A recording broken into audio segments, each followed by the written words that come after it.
The broadcast is now starting. All attendees are in listen-only mode. Hello, good evening. My name is Peter Neal. I'm your course tutor for the ILM Level 6 Diploma in School Business Management. I'm going to be your tutor throughout the next, well, it could be 18 months or more. And I'm hoping that we can get to know each other and really work very well together over this period. Very brief introduction, and then I'm going to test the connections to make sure that you can hear me and that I can hear you. We'll work through the course together, and you'll have a chance to ask me whatever questions that you might have a little bit later on. I'm going to unmute you one after the other to see if you just say hello and confirm that that you can hear me. The first person I've unmuted is Annette. Can you hear me, Annette? Yes, I can, thank you. Welcome to the course. This should be Justine. Are you there, Justine? Yes, I can hear you, thank you. Nice to hear you. Madeline, are you there? Madeline White, can you hear me?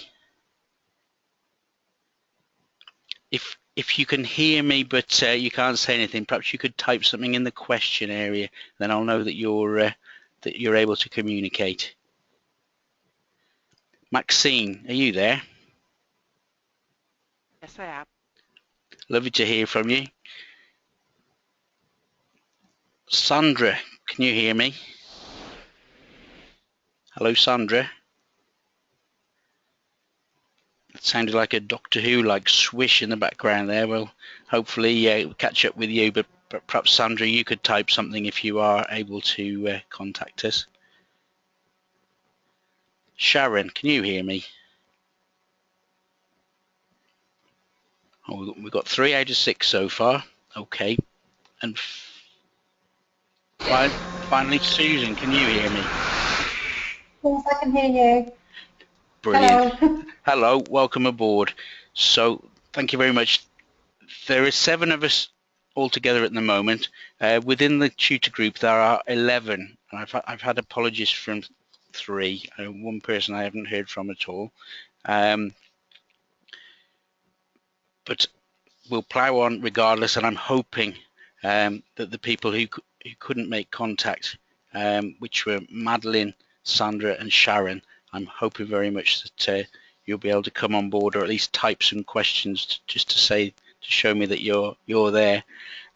If you do lose connection for any reason, refer to the email guidance on how to dial in via telephone. There's a telephone number and a PIN code, and you can communicate via that way. I am recording this session. It is my intention to put this on YouTube, but also to send you a link so that if you haven't been able to make contact, then you'll be able to listen later on. Wi-Fi is a slower connection than wired internet, so if you're on Wi-Fi at the moment, that might be part of the problem. So next time we get together for a webinar, I suggest you try and plug your device into your wired system. Okay. This, I imagine, is the first time that you've used a GoToWebinar. You've got a dashboard, and you can raise your hand, or you can type a question to me. If you raise your hand, I'll get a message at this end, and I will unmute you, and you can ask whatever question that you have. But there will be time for questions towards the end, when hopefully there'll be more of you on board, and we'll be able to have a real good chat. The reason that you're muted at the moment is simply because of feedback. If we were all on at the same time, the noise from our rooms, or if we were to drop something on our desk, it would reverberate through the microphones and speakers or for all our different computers, and it would be very distracting. So I switch you to mute for most of the time, but if you raise your hand, I'll unmute you. And as I say, if you want to ask a question, raise your hand or type it, and I'll do my very best to answer you. A little bit about me. I'm speaking to you from a small town in Shropshire called Much Wenlock. It's the birthplace of the modern Olympic Games. The 2012 Olympic mascot was called Wenlock, named after my small town. When you get a chance, Google it, but you probably won't have much time for the next 18 months, but it is a very interesting story. I'm your course tutor, and I'll be supporting you through your studies as you journey from induction right through to the end. I'll be supporting you all as a group as you work through the units and individually, and we'll have one-to-one tutorials, which you're all aware of now, and I'll also be your unit assessor, giving feedback on your work. You will see that I've been a school business manager for 14 years. The first two schools that I worked at, secondary schools in Shropshire, that are maintained schools, and now I'm working in Wolverhampton as part of a multi-academy trust under the University of Wolverhampton. So I have a relatively wide range of experience. I was lucky enough to complete a master's degree in the subject 3 years ago, and I'm also a fellow of the National Association. So I've been on the journey that you're going on, or a very similar journey, and received a lot of support along the way. For my master's degree, I had a tutor who was a retired primary school head teacher at the University of Leicester. It was where I studied the masters, and he was such a good tutor, very supportive. He was there through the difficult times, very and suggesting ways forward all the time, very encouraging. And he was quite an inspiration to me, and that's really why I'm here now, because I want to give a bit back of what I was given through my master's degree. But through that, I want to say from the outset that I will be very keen on quality control. I will be looking to I'll be looking for good grammar. I'll be looking for good referencing. I'll be looking for you to have read around the subject. So I will be very supportive, but I do have relatively high standards, and I will be hoping that you can meet those, because I really want to encourage you to do your very best. I'm very conscious of your work-life balance. You're all by definition very busy people, but you've got this far. You've got to level 6, which is really degree level, and so you must have gone on a journey to get here, so you know about balancing your life, but you still will need support from home. You still will need to have excellent time management skills. So those are things that I will be able to help you with, and we can concentrate on as we go through the course. So you're part of a group of learners. There are 11 of us within my tutor group, and there are, I think, 16 in the other level 6 tutor group. There may be 1 or 2 more. The reason that there are more in the other group, which is supported by Debbie Bennett, is simply because I also support a level 4 group that are halfway through their course.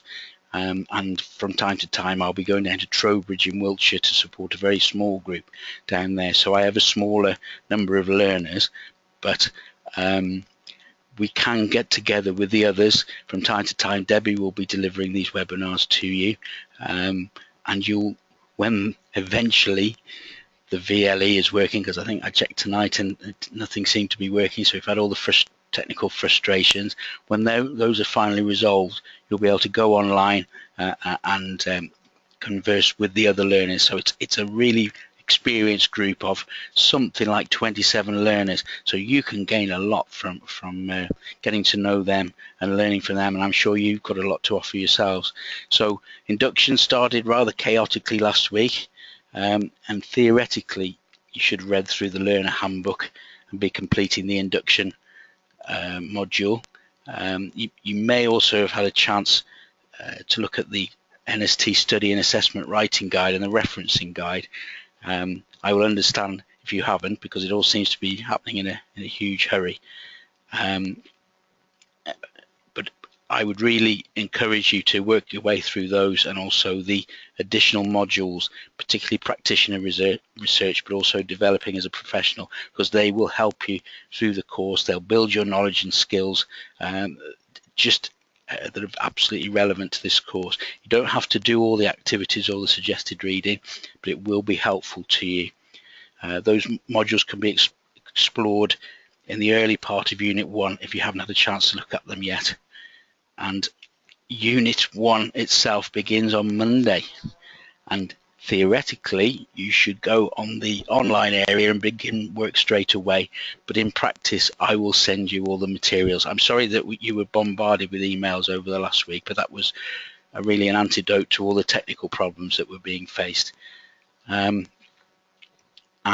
all the resources should be found on the online area. Up to now, we're sending everything through email. I haven't heard lately what the present position is with the VLE, but it must be up and running very soon, surely. So each unit becomes live on the unit start date. All of the dates are listed in the handbook and on your course calendar, which is found in the Induction unit resource folder. So don't worry if you can't see or access a unit before that date. And one of the reasons for that is because the units are often being tweaked and updated right up to the last minute to make sure they're still relevant. If you have any issues with the unit areas, you should contact your course coordinator, who is Joan. She will have sent emails to you over the last week. She's the person to contact if you have any technical areas. And then the unit begins with the unit introduction module, and then there are several learning modules to work through in sequence. The unit handbook is a very important resource for your studies, and you should read this carefully at the start of each unit. It also contains guidance on your assessment tasks, which we'll talk about during your individual tutorial. And the learning modules are essential directed study requirements, and you should dedicate some time each week to work through them. And it's all about the discipline of you actually doing a little and often, managing your time, as I mentioned before. So this is your first webinar, and this is something that we will develop as we go along. But they're designed to help you through the course. We'll meet as a learning group like we are now, but we'll focus on a particular module for the unit. It might be that if the modules in the unit are short, we might squeeze two into one session, or we might concentrate on one. The dates that I've put on the screen are the proposed dates for this unit. And you'll see that they're not run during the final month of the unit, because that's dedicated time for you to produce your assessment. I'll always record the webinars and I'll share them afterwards. You'll see that mostly we'll be working on Mondays. That's largely down to availability of the webinar system, but also my availability, because like you, I'm a practicing business manager. I have other commitments as well. So, and the only reason that module 1 is on a Wednesday is because I'll be in Trowbridge on the Monday. So I will send you invitations, but please make a note of those dates, because that's hopefully when we'll be getting together in future. So when you receive the email invitation, as you did tonight, you need to register, and then you'll get the reminder emails. If I find at any point that nobody at all is coming for a module, then I may well not hold it, but I imagine certainly initially you'll all be coming along as much as possible anyway. I understand you have things like governors meetings and other commitments. I sent out a doodle poll today for tutorials, and I'm very grateful to so many of you responding so keenly. I noticed that one or two of you are just like holiday makers who are booking the sun lounges quickly by putting their towels over them. So some of you have booked more than one session. The intention really was to book one really, and we'll aim for that. But if there's a degree of flexibility there, so if none of those dates or times is any good, then I'm sure I can come up with something else. But if you have booked 2 or more, I'd be grateful if you could untick some of them, please, to give somebody else a chance to book the same slot. My role is to act as a coach and advisor to you, to help you to reflect on your work, which is a very important part of what you do. And also I'll be challenging you and helping you challenge yourself. I can help to explain concepts or techniques or tools from the modules. If you're struggling with ideas, I can suggest which resources will be particularly helpful for you, or I can point you in different directions.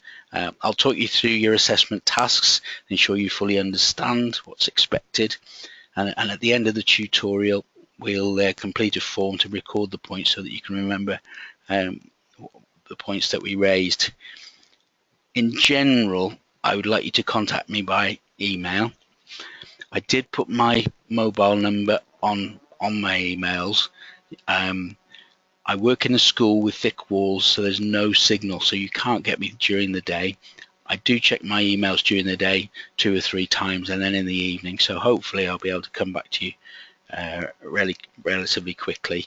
But you can also make contact when it's up and running through the group discussion forum, and then if you ask me a question and I answer it, then everybody in the group can see it, because this really is intended to be an online learning community, sharing ideas and knowledge and asking questions to one another to augment our learning. And you can always contact Joan, the course coordinator, to help you with things like submitting assessments or general course inquiries. Okay, you've heard far too much from me. I'm now going to go back to you in the same order as before and just have a chat. It's almost like the Cilla Black, what's your name and where'd you come from? And I know people are from all over the country, so you all have different but shared experiences. So you can see the questions on the screen. But perhaps you could tell us a bit about yourself, your name, where you're from, what education or school sector you work in, what type of school you're at, what your current role is, your background, how you got to this point in your studies, why you're here, what's the motivation, and what you hope to gain from the course, and then of course any questions. So first of all, I've unmuted Annette. Perhaps you could say a few words to us. Yeah, my name's Annette. I am from London. I went from a school in East London. It's the primary school that I work in, our local authority school. I'm a school business manager. I have been for about 2 years. I did the DSBM while I was working for the local authority.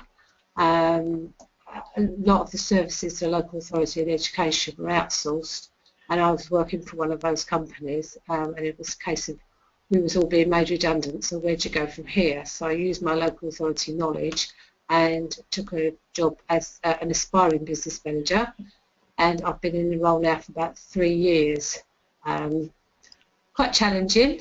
It's like completely different to what I was used to before. I worked for an insurance company dealing with funerals for 23 years before I went into the local authority. One end of life to the other, yeah. Wow. Absolutely, absolutely. Motivation to do the course. Well, to be honest, when I did the DSBM, I said never, never again. I think what's motivated me really is the changes. So many changes are happening, and so many people now are doing the courses. And it's just to move to the next level. I'm part of the senior management in the school.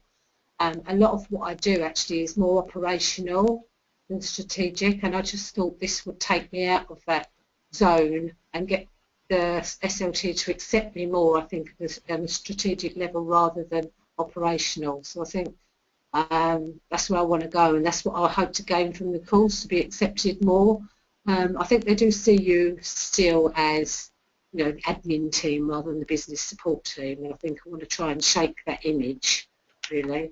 At the moment, I don't have any questions apart from 1,000 questions, which I think will get answered as we go through the next few weeks.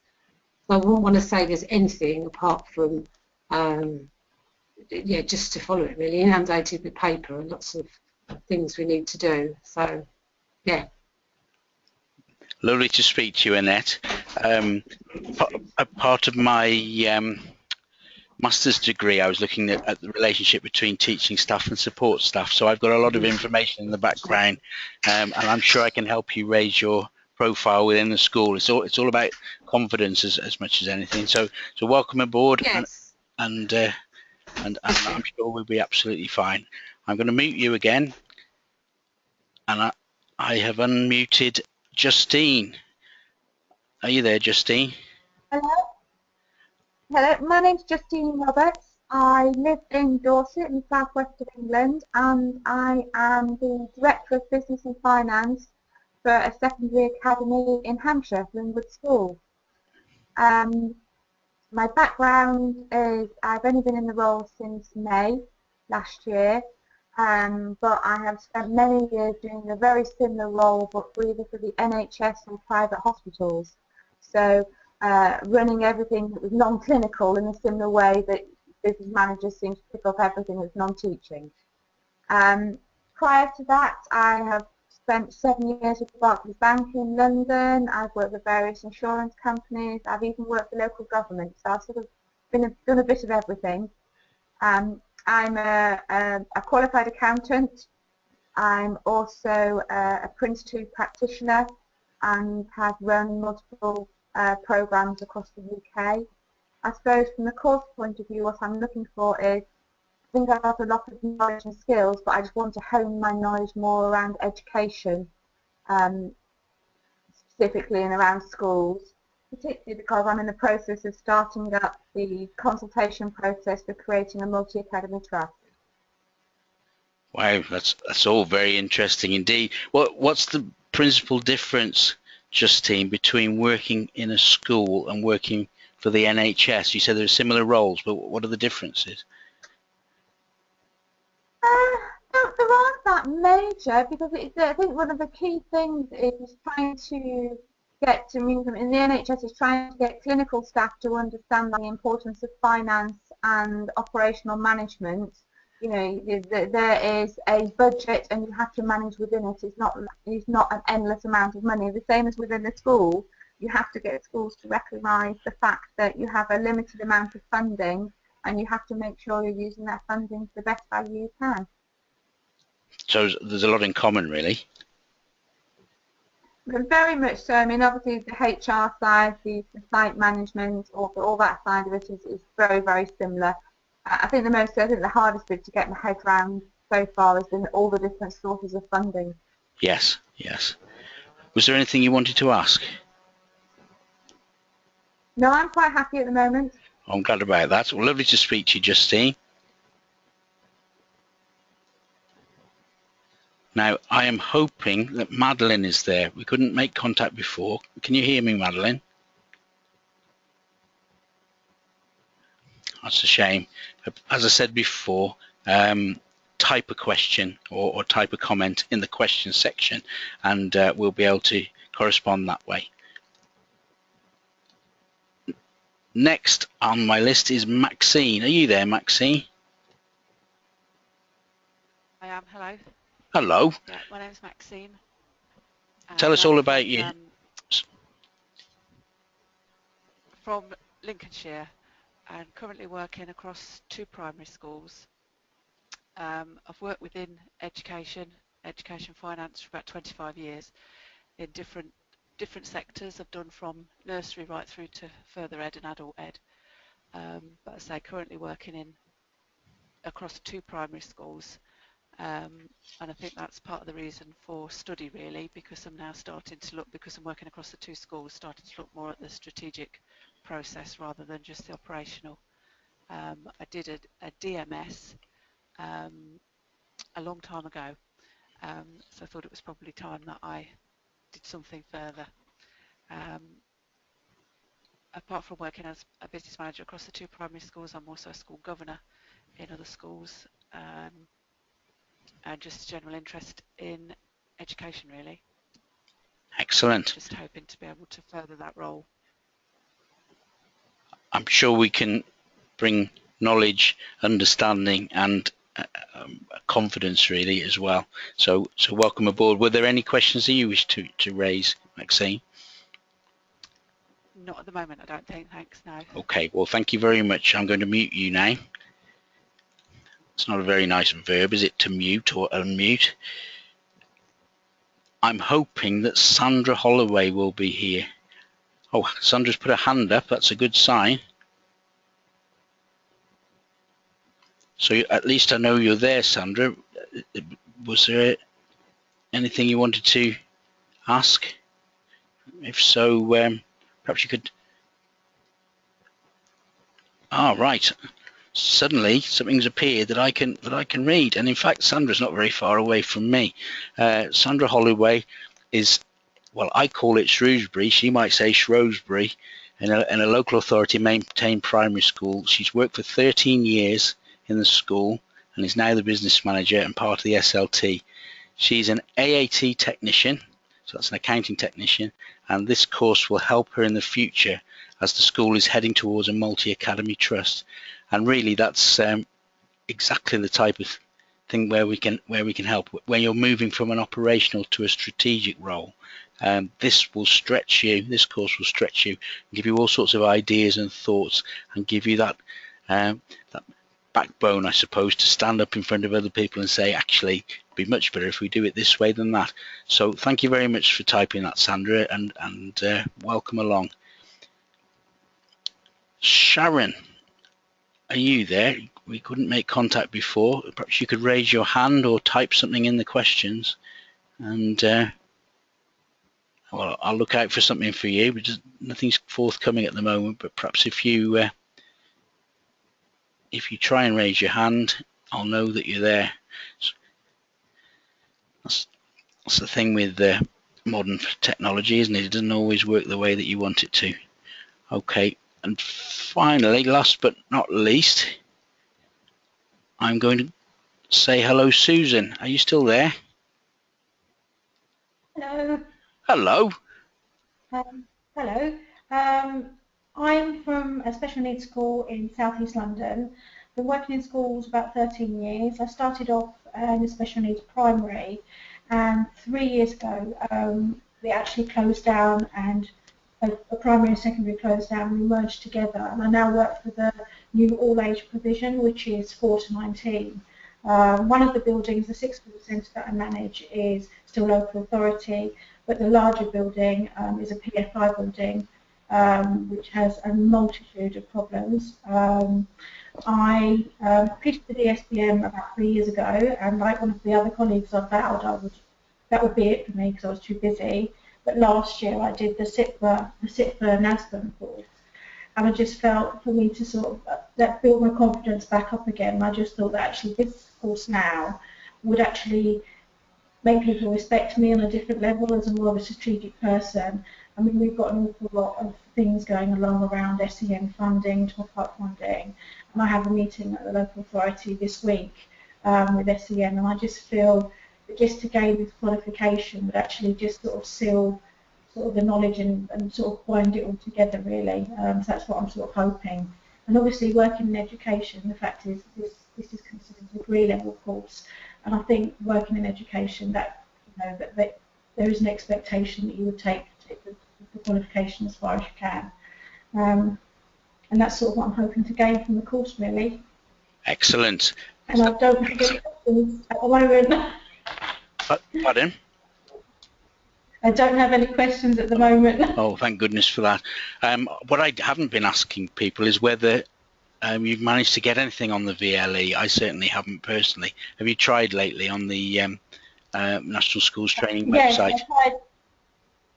Yes, I tried just actually this morning, and I tried just before we logged on, and no, I still can't, and I'm still blocked on London Grid for Learning as well, so I can't even access the webinar at work either at the minute. Do you have any influence over the London Grid of Learning? Can you ask them to make exceptions? We already have. We've been onto our IT department because, as I mentioned in my email prior, my finance assistant's doing DSBM, and she's got exactly the same issue. So we've been really frustrated for the last week. But we understand that's the trouble with IT. When it works, it's great. When it doesn't, it's not so great. But we'll just keep pushing from the school end and saying that we have to have access. Well, if there's anything that I can do, please let me know. But I'm delighted you've been able to join us because you had an hour's journey home, didn't you? Yeah, I must admit, as soon as I emailed you, I literally left and there was no traffic. So I literally managed to log straight in. So I was lucky. Thank you. Well, a lot of the points that you raise, I'm sure that through the course and with my help, we can work with. I can't necessarily solve your PFI issues because I believe they're very entrenched and very difficult to resolve, but I'm sure I can give you a lot of support and give you some ideas on how to tackle some of those things. Yes, it wasn't the best idea, PFI, but that's another story. Okay, I'm going to mute you. Lovely to speak to you, Susan. Sharon has raised her hand. I'll just see whether she's sent me a question. I can't see anything on Oh, what have I got here? I've got your name. It says, sorry about my vagueness. It's very small on my screen. It says School Business Manager, Burntwood, Staffordshire. Been in the role 13 years. Looking forward to researching the differences between LA schools and multi-academy trusts. Well, I've got a lot of experience of that because I've just moved from one to the other. So I'm sure we'll have a lot in common there, Sharon. So that's us. There are, as I say, 4 other members of our group. You're all ladies, which suggests to me that I've got a girl's job, but that's by the by. I'm sure there's a lot of talent, a lot of experience there, and I really do look forward to working with you. We're drawing towards the close of our session, and I'm afraid you've got plenty of work still to do. So ensure you've worked through the induction resources, particularly the induction module and the learner handbook. Also remember that there are general resources from the induction pack to help you throughout the course, and do take a look at these and the other induction modules that will help you.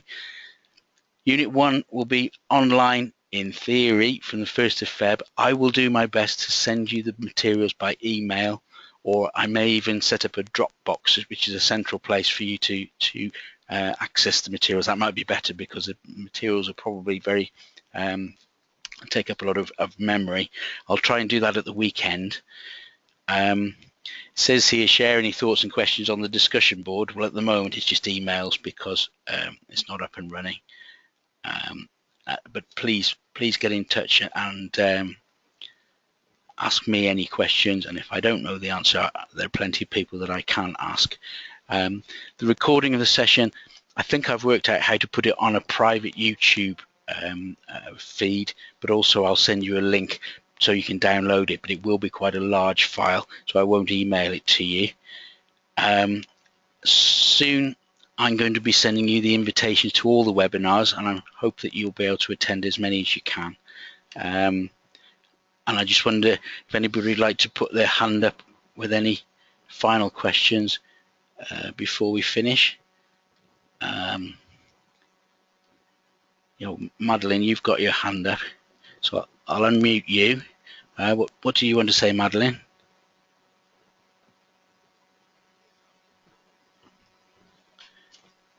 Oh, am I getting muddled up? Is Madeline one of the ones who can't speak to me? Let's see if you've actually asked a question then.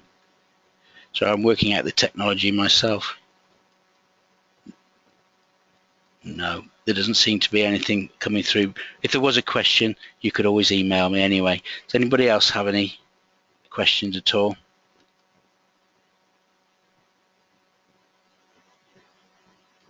No other hands up. Okay then. So thank you ever so much for your attendance this evening. We're starting on a journey together.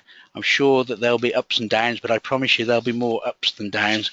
It's really down to us to work together, and we can achieve a level 6 qualification. So I'm going to say thank you very much. Lovely to speak to you, and good night.